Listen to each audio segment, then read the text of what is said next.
Esther 8.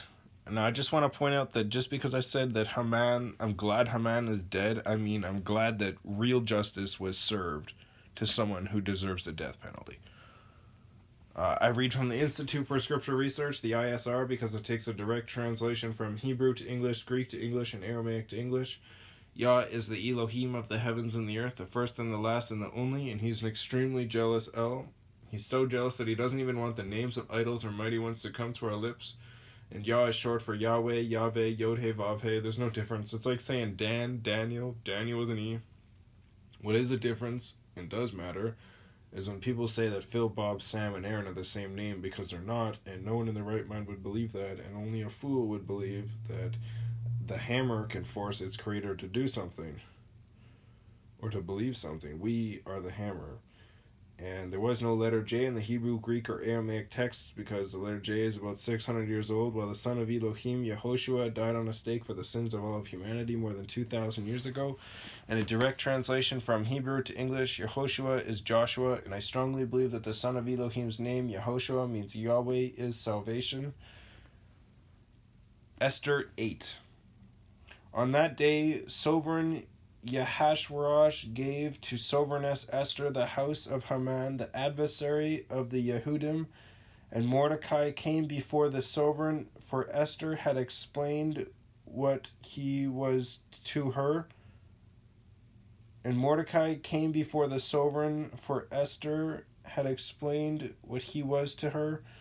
And the sovereign took off his signet ring, which he had taken from Haman, and gave it to Mordecai, and Esther appointed Mordecai over the house of Haman. And Esther spoke to the sovereign again, and fell down at his feet, and begged him with tears to put an end to the evil of Haman the Agagite, and his plot which he had plotted against the Yehudim.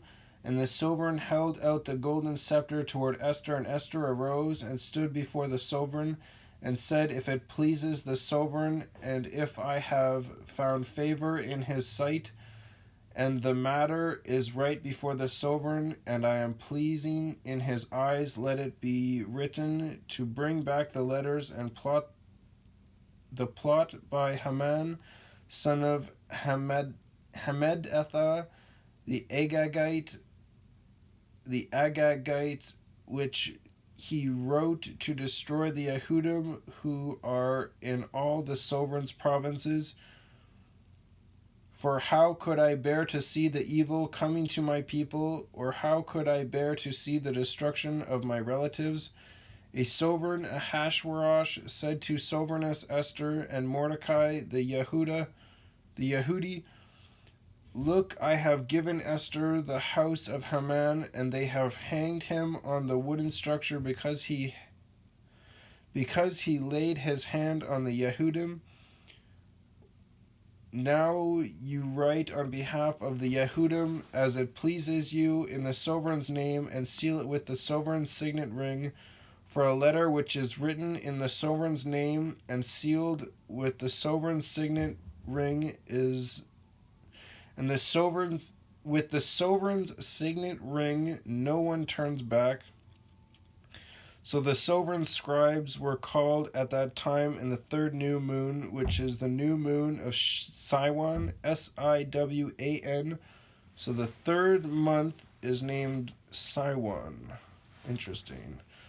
On the 23rd day, and it was written according to all that Malachi commanded to the Yehudim, and to the viceroys and the governors and the princes of the provinces, and the princes of the provinces from India to Cush, 127 provinces, to every province in its own writing, to every people in their own language, and to the Yehudim in their own writing and in their own language. And he wrote in the name of sovereign Ahasuerus, and sealed it with the sovereign's signet ring, and sent letters by runners on horseback, riding on royal horses, bred from speedy mares, that the sovereign has granted to the Yehudim who were in every city to be assembled and stand for their lives, to cut off, to kill, and to destroy all the power of the people of provinces that would distress them,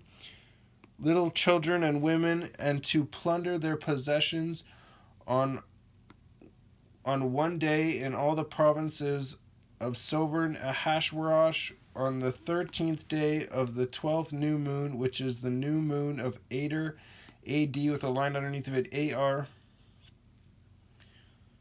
So now I just feel like he's getting revenge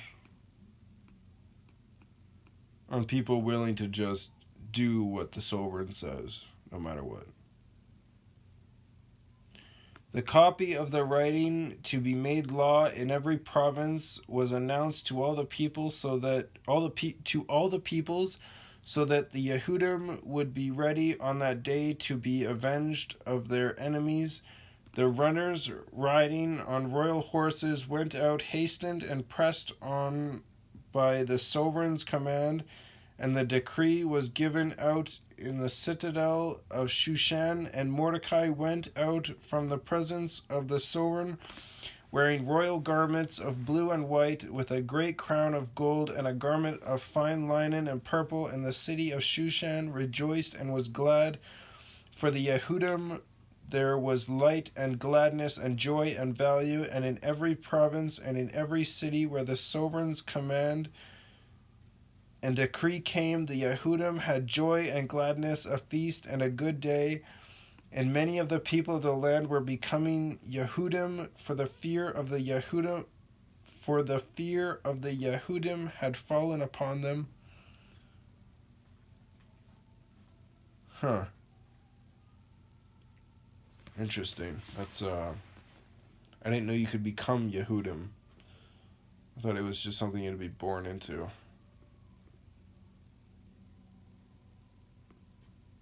That's kind of cool. Learn something new.